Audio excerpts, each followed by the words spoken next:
Welcome back, and it's always a delight and an honor to have with us today Liz Peek. She's a columnist for Fiscal Times and FoxNews.com, and just kind of get her reflection on these conventions. Hi, Liz. Good to see you again. Nice to see you. Thanks for having me. Yeah, you bet. Well, certainly a sharp contrast. Let's start with what have you heard from the DNC convention so far? What do you think the overall message is? Honestly, I think the overall message is an almost desperate plea for voters to come out and vote in November. I think that the Clinton camp is very worried that the Sanders faction, those 13 million people who voted for Sanders and others, may just stay home. I think it's interesting that they've really doubled down on trying to attract the black vote, a vote that, at least by the numbers today, is almost solidly in Clinton's camp. And again, I think it has more to do with turnout and confronting what I described in a piece recently as sort of the enthusiasm gap than it really does sort of, whether those voters lean towards Hillary or not. Something like 31%, only 31% of Democrats describe themselves as very enthusiastic about voting for Hillary in November. That's a very worrisome number for her. And even Obama last night in his speech, it was sort of don't boo, vote. And, everyone who has spoken, almost every speaker has really emphasized the importance of getting people to the polls. So that's what I think they're doubling down on. Otherwise, obviously they're trying to humanize Hillary. That was Bill's message in his long speech about their courtship and so forth. I thought it was a pretty good speech, actually, clever politically, in that he talked about how she's a change maker. That's a terrible noun, but it did, address the fact that 4 more years is a pretty boring campaign slogan, and that's kind of what she's running on. I think Bill Clinton understands that she really needs to talk a little bit about how she's going to do something differently or better than Barack Obama, because otherwise, why are those people all protesting? If everything's so peachy keen, why do we have protesters in the streets? There's a reason for it. Wow. Well, watching Bernie Sanders last night, he wasn't a happy camper sitting in the chair there, and he's announced now he's going back to be an independent. Could that swell into a draft? I think it's an interesting idea. I mean, if Republicans were nearly as wily as Democrats, there would be a lot of people talking up the writing in of Bernie Sanders' name because, a lot of Bernie Sanders followers are young people who probably wouldn't care that would be maybe a futile gesture, that it really wouldn't affect. They're not going to elect Bernie Sanders, but these are idealistic young people. They might think it could happen, that some miracle could strike and all of a sudden they would be a real agent of change. I think the more that we have comments like the remarks by Terry McAuliffe, Virginia governor, about how Hillary really does like the TPP. She has a couple little things to fix, but then she'll be behind it. Wow, talk about waving a red flag in front of the Bernie Sanders supporters. He's walked that back since because it was really incendiary. But, Alan Patricoff, a big venture capitalist who's another big money funder for Hillary, was on CNBC not long ago talking about how, big business doesn't have anything to fear from Hillary. These people got to watch it because those Sanders folks, I'll tell you what, that's what they don't want to hear. They know in their hearts Hillary isn't really with them. And to have some very well-known Democrats and surrogates for Hillary saying stuff like that, I think that's a problem for her. Well, it really is interesting. At the end of the day, the nomination was rigged. Yeah. It exactly. was rigged. And exactly. I can't imagine Bernie just rolling over or all of the Bernieites rolling over. I mean, it was proven that it was rigged. That's a sore that's not going to heal quickly. Well, I think that's exactly right. And they've done a masterful job at diverting the attention to this whole idiotic narrative about Trump and Putin and whether Putin's trying to involve himself in politics. Look, Hillary Clinton, let's think about this. Hillary Clinton said that Putin's reelection a couple of years ago was rigged and unfair. what have these emails shown? If Putin's behind them, it'd be a very personal thing, saying this election is rigged and unfair. So it's a little bit of a tit for tat game. I absolutely don't put it below Putin or above Putin or however that should be. I think it's quite possible it's a personal attack, has nothing to do with Donald Trump.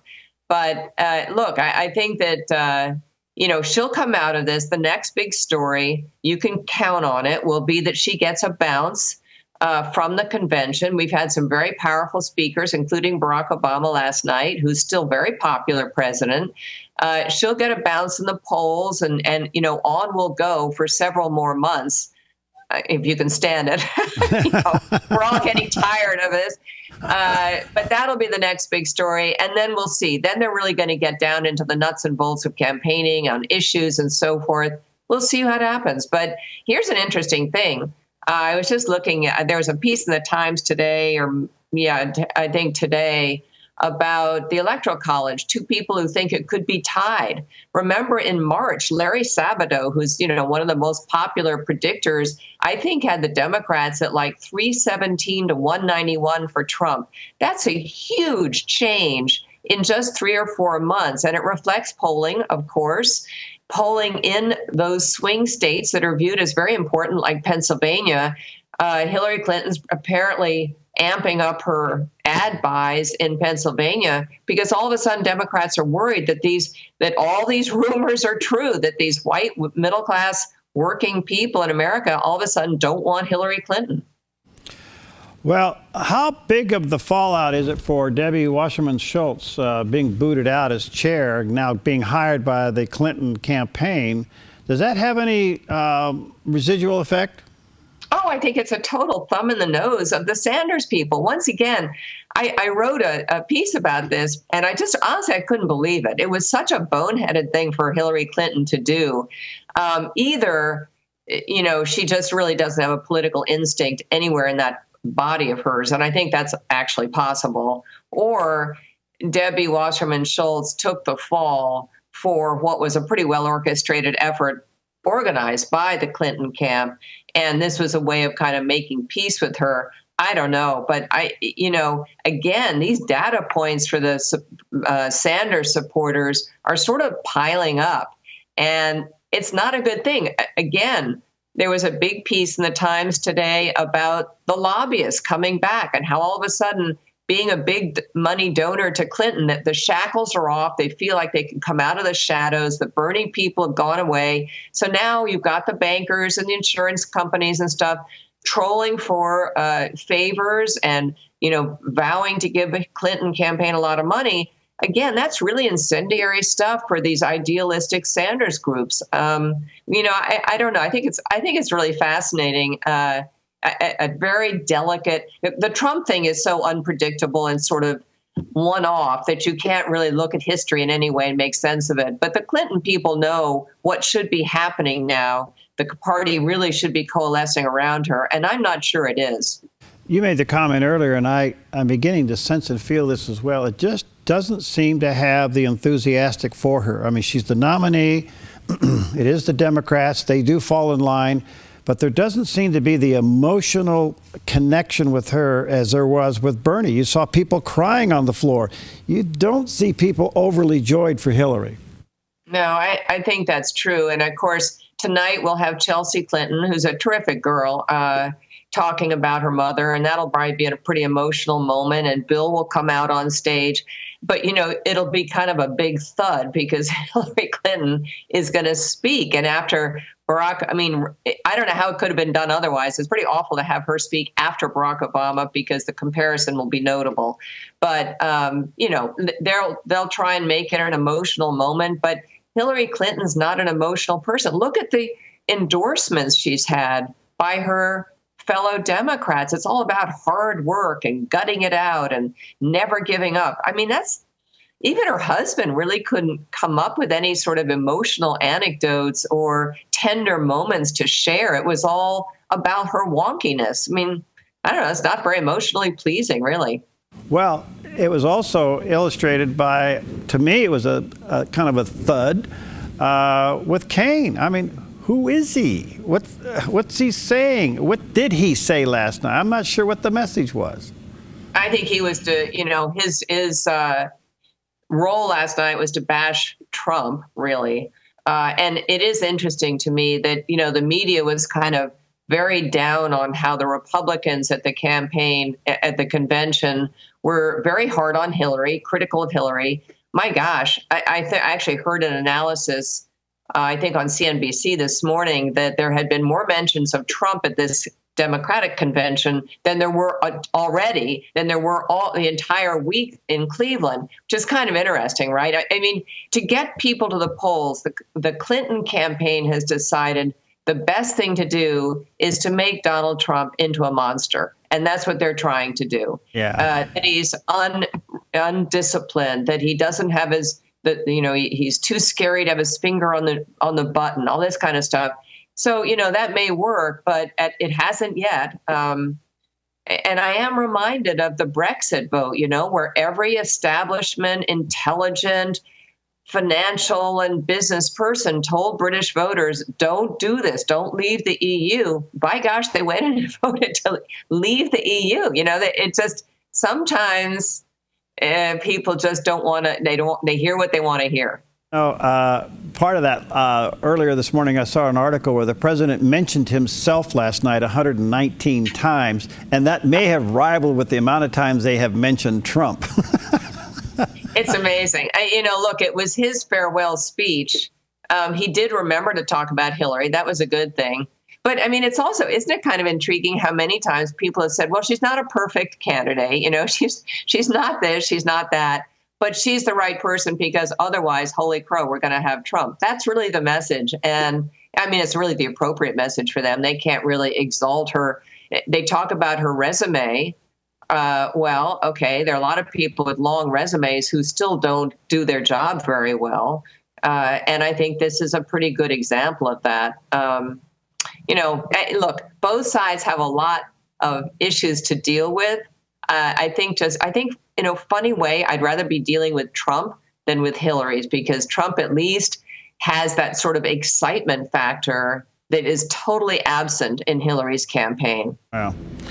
One other quick question before we take your break, Liz, and that is, there appears to be zero mention of security, safety, war on ISIS, etc., even in light of what's happened in France. That narrative is clearly erased from anything at the convention. Does she dare take that on tonight, or does she follow suit and just let it lay? I think that would be a risky thing for her to do, because her fingerprints are in a lot of the problem areas of the world. Most notably, of course, the failed state of Libya, which is now an enormous source of recruitment and training for the jihadists, but also Syria, which is such a catastrophe.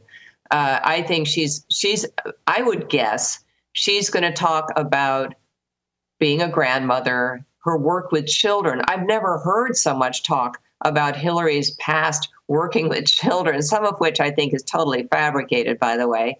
But I think that's what she's going to try to do. I don't think she'll go into the ISIS thing, but I could be wrong. Okay. Let me take a quick break here. We'll be right back. We're talking to our good friend Liz Peek. She's a columnist for Fiscal Times or FoxNews.com. You can check out her articles there. We'll be right back.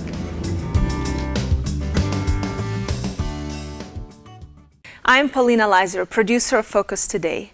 Thank you for watching this video, and make sure to check our other videos at theDove.us. Welcome back, and what a delight and an honor to have with us Liz Peek. She's a columnist for Fiscal Times and FoxNews.com.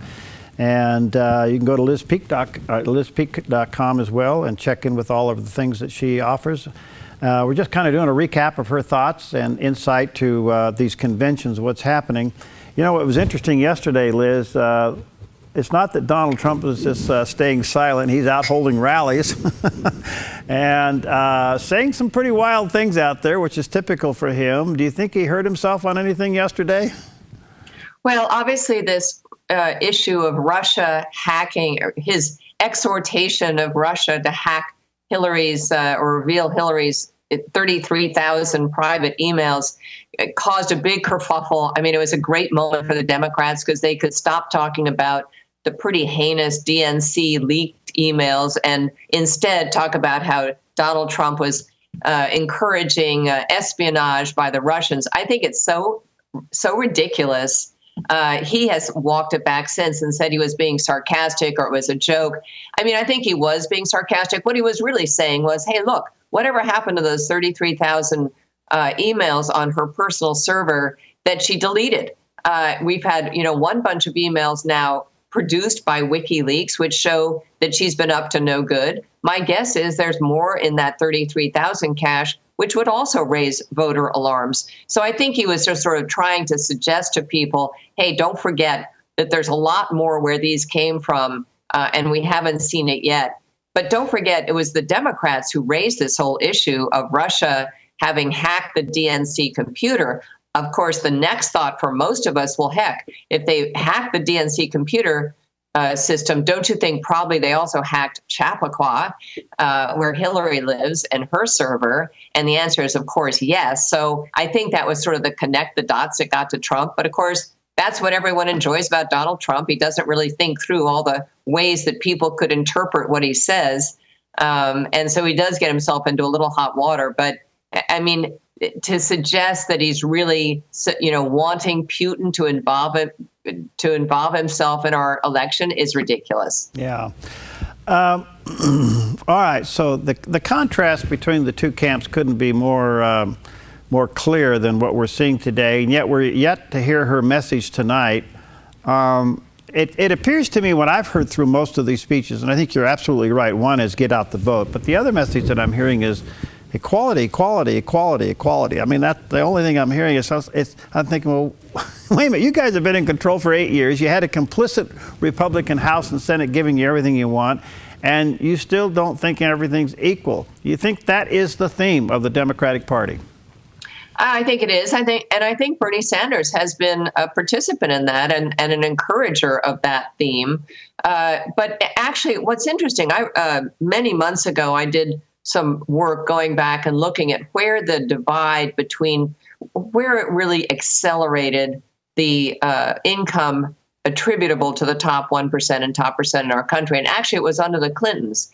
It just happened that that's when this divide really began to widen. And I attribute some of it to policies.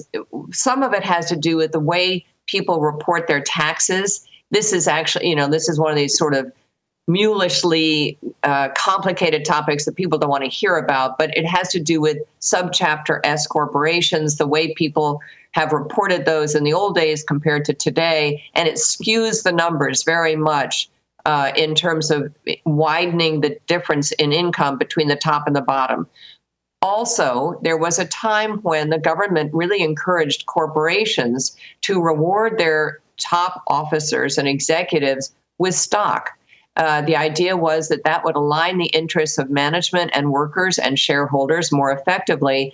When that happened, and we entered into a long period of bull stock market, as we have recently, that again exacerbates those numbers. So I think very few people argue that every CEO is worth 1,000 times as much as the other people who work below him or the people at the bottom of the ladder. But the truth is, some of these disparities have, in fact, widened because of policies put in place by Democrats. What's the best way to narrow that gap? Put people to work. And that is the one theme that has not resounded during the Obama administration. It's a lapse that was there from the start. There wasn't a single private enterprise person in the Obama White House on day one. There's been almost none of those people involved in this government ever since. No one who's created jobs. And their view is has to come from the government. The government will fix everything. It is not true. I think Drudge was reporting this morning that the baton is being passed along with a $20 billion debt. Trillion dollar. Yeah, trillion dollar debt. So You haven't heard peep out of that from the Democrats. Of course, Donald Trump's all over it. But how serious really is that? And under Clinton, wouldn't that just grow? Well, chances are for the near term, it's going to grow no matter what, because people are very worried about raising taxes and further dampening our economic growth. I'll tell you when it gets really serious is when interest rates start to go back up. Let us hope, on the one hand, that we get into a period of such sustained growth that the Fed begins to contemplate getting interest rates back into a more normal level. That would be accompanied by presumably higher inflation levels. And inflation, in a weird way, is kind of what solves or at least alleviates the burden of growing debt. But it also would mean that the burden in terms of actual debt payments, interest payments from the federal government would go through the roof. Actually, I'm glad you mentioned this, because one of the things I want to be working on in the next week or two is the fact that now is the time when the Obama government, if they had any guts whatsoever, would be rolling our debt longer term. It would mean in the beginning a slightly higher interest payment, but would lock in, just as mortgage owners do, lock in these very low rates. Right now, a lot of our government debt is not locked in. Other governments have been doing it of other countries because they get it. We have not, because, again, this administration doesn't have the courage to say to voters, hey, interest payments are going to go up a little bit from the national debt right now, but longer term, this is the right thing to do. We have no such leadership in this country. Hopefully, whoever is the president will kind of get on board with that idea, because that's a serious idea. Both camps go after the middle class, and the middle class now has been the ping pong ball, and which is so interesting to me. I've never really heard a solid definition of the middle class. As an economist yourself and one who writes that, how would you define the middle class? It's a good question. I mean, it's certainly people above the poverty level, incomes in a certain strata. I think how the term is used these days really has to do with kind of blue-collar workers and people earning below, let's say, the top 10%, something like that, maybe even top 30%. I haven't looked at those numbers in a while, but I think the reason that this has become such an issue in this election is it is, of course, because of union workers, blue-collar workers primarily, who have not seen a pay raise in so many years. And let's face it, it's not all because of government policy. A lot of it's because their jobs have been outsourced, because those union machine line jobs are just not as plentiful as they used to be. There are lots of pressures on those jobs, robots, automation, et cetera. So what you've had is a real stratification. People at the top end, whether it's entertainment, sports, technology, finance, all those industries making good amounts of money. People in the service industries typically not making very much money these days. And so there's a pretty big divide, and the people in the middle are the people who've been hurt worse, because they don't qualify for a lot of the welfare and benefits that Americans can get if they're below the poverty level. But on the other hand, they're really struggling to put kids in college and all the things that we all want to do for our families. So, it's a reasonable thing. I mean, I think it's totally appropriate that we are talking about the lives of hardworking Americans who can't make enough money these days to live comfortably. That hasn't really been the case before. This is an issue, but it's an issue, again, where the statistics don't really tell the whole story. For example, somebody said to me the other day, talking about people in poverty, if all these households simply got married, you'd cut poverty in half, which sounds sort of idiotic, but it's kind of true. I mean, an awful lot of the people who in the lower income level are single parents, mothers mostly, existing on one income, not two. And that's a big divide in this country. People trying to raise kids on their own who don't have particularly good jobs. That's probably the hardest lot out there. But anyway, all these people need help. And again, the number one thing that could help everybody in every situation is to get this economy growing again. All right, Liz, I got about a minute left. Trump has now changed his mind on the federal minimum wage. He thinks $10 is a good deal. Is that okay? Can he get by with that one? My view is there should be no federal minimum wage. I think this is something where the states should be in charge of this. The difference in living costs in Birmingham, Alabama versus San Francisco, California is night and day. I don't see why the federal government should have any role in setting wages across the country. I'm a firm believer in so many issues being taken back to the states where local authorities are responsible for decision making, and you can look at one state, as we all do, Indiana versus Illinois, and say, you know what, I'd rather live in Indiana because this is how it works for me. Let these governors take charge. Very good stuff. Liz, thank you. I know you're busy. We value greatly our time together. Liz, my pleasure. She's a columnist for Fiscal Times and also foxnews.com. Thank you. Let's stay in touch. And the big speech tonight, so I guess we'll all see what the future holds, huh? Exactly. Can't wait. Thanks, Liz. Good to see you again. All right. Take care. Thank you. Bye. All right. You too. And again, that is Fiscal Times. You can go to Fiscal Times and check out her articles there. And you can also go to foxnews.com. She writes there, or Liz Peek, Peek.com, and you can correspond with her there. We'll see you next time on Focus Today.